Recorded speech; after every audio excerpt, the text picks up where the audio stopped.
வணக்கம். வாங்க சமைக்கலாம். இன்னைக்கு என்ன நம்ம சமைக்க போறோம் அப்படின்னா, சுண்டக்காய் கூட்டு. இது ரொம்ப சூப்பரா இருக்கும். இந்த சுண்டைக்காயில இது பச்சை சுண்டைக்காய். இந்த சுண்டைக்காயில நம்ம வத்த குழம்பு வைக்கலாம், பருப்பு மசியல் பண்ணலாம். அந்த மாரி நெறைய விதத்தில இத செஞ்சு சாப்பிடலாம். ரொம்ப சத்து நிறைந்தது. இதில நெறைய விட்டமின்கள், தாது உப்புக்கள், ஆன்டி ஆக்சிடென்ட் எல்லாமே இருக்கு. இது நோய் எதிர்ப்பு சக்தியையும் அதிகரிக்கக்கூடியது. ரத்தத்தில் இருக்கின்ற சர்க்கரையின் அளவை கட்டுக்குள் வைக்கக்கூடிய அற்புதமான ஒரு காய் இந்த சுண்டைக்காய். இது எப்படி செய்யணும் அப்படின்னு சொல்லி பார்ப்போம். அதற்கு முன்னாடி நம்ம சேனலை சப்ஸ்கிரைப் பண்ணிவிட்டு பக்கத்தில் இருக்க பெல் பட்டனை அழுத்தி வச்சுக்கோங்க. நான் தினந்தோறும் ஒரு பதிவு போடுவேன். அது உங்களுக்கு பயனுள்ளதாக இருக்கும்.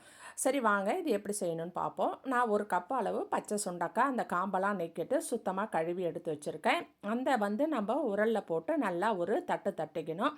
தட்டி அதை அதில் விதை இருக்கும் கொஞ்சம் சின்ன சின்னதாக. அதை நம்ம கொஞ்சம் கொஞ்சம் போய் கொஞ்சம் போகாமல் இருந்தாலும் பரவாயில்ல. அதை தண்ணியில் போட்டு நல்லா தட்டி அலசி எடுத்து வச்சுக்கணும்.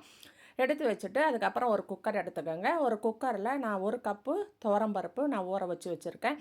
அதையும் கொட்டி அது கூட ஒரு கப்பு வெங்காயம், 3 பச்சை மிளகா, ஒரு அரை கப்பு தக்காளி அதையும் சேர்த்து அதான் கூட நம்ம இந்த கழுவி வச்சுருக்கோம் இல்லையா தட்டி அந்த சுண்டைக்காயை எடுத்து அதாக கூட சேர்த்துக்கோங்க. இந்த மாதிரி நல்லா கழுவி எடுத்துக்கணும். அதை கொஞ்சம் அது மாதிரி கழுவி எடுத்து வச்சுட்டு அந்த சுண்டைக்காயும் சேர்த்துட்டு இதுக்கு மசாலா சேர்க்கணும்.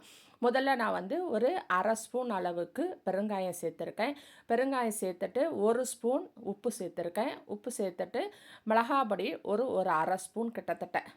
நான் சின்ன ஸ்பூன்றதுனால ஒரு ஸ்பூன் போட்டிருக்கேன். பெரிய ஸ்பூனில் பார்த்தா அது அரை ஸ்பூன் தான் வரும். அதே மாதிரி தனியாத்தூள், மல்லித்தூளும் ஒரு ஸ்பூன் போட்டிருக்கேன்.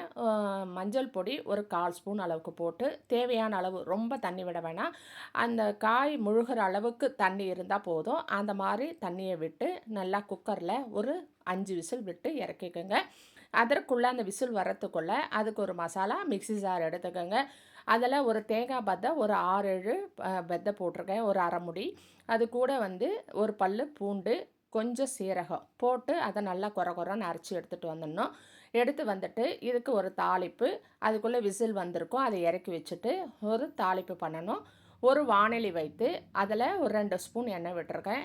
எண்ணெய் விட்டு அதுக்கு கொஞ்சம் கடுகு, கொஞ்சம் சீரகம். அது கடுகு பொரிஞ்சதும் கொஞ்சம் பெருங்காயமும் போட்டுக்கோங்க. பெருங்காயமும் போட்டு அதுவும் நல்லா பொரிஞ்சதும் கொஞ்சம் கருவேப்பிலை பொரிஞ்சதும் நம்ம அரைச்சி வச்ச அந்த தேங்காய் விழுதையும் போட்டு நல்லா வதக்கணும். அது நல்லா வதக்கி ஏற்கனவே விசில் வச்சுருக்கிற அந்த சுண்டைக்காய் பருப்பு அது 2த்தையும் எடுத்து இதாக கூட கொட்டி கலந்துக்கணும். அது நல்லா கலந்து ஒரு 2 நிமிஷம் தான் அது கொதிக்கணும். தேங்காய் போட்டு ரொம்ப நேரம் கொதிக்கக்கூடாது.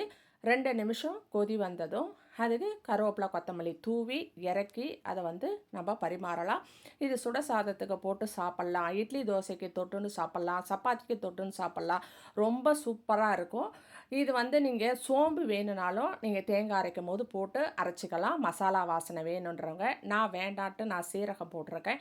நீங்கள் சீரகத்துக்கு பதில் சோம்பும் போட்டு அரைச்சி போட்டு செய்யலாம். ரொம்ப சூப்பராக இருக்கும். இது மூட்டு வலியை போக்கக்கூடியது. அது மட்டும் இல்லாமல் நம்ம நோய் எதிர்ப்பு சக்தியை உருவாக்குவதும் மட்டும் இல்லாமல் சிவப்பு அணுக்கள் அப்படின்னு சொல்லுவோம்ல ரெட் செல், அந்த ரெட் செல்லை அதிகரிக்கிறதுக்கு இது ரொம்ப யூஸ்ஃபுல்லாக இருக்குது. இந்த சுண்டைக்காயில் நிறைய மருத்துவ குணங்கள் இருக்குது. கண்டிப்பாக இந்த மாதிரி பச்சை சுண்டைக்காய் கிடைக்கும் போது வாரத்தில் ஒரு நாள் நம்ம வீட்டில் செஞ்சு நாமும் குழந்தைகளும் சாப்பிடும் பொழுது உணவே மருந்தாக நம் வீடு மாறுகிறது. நன்றி, வணக்கம்.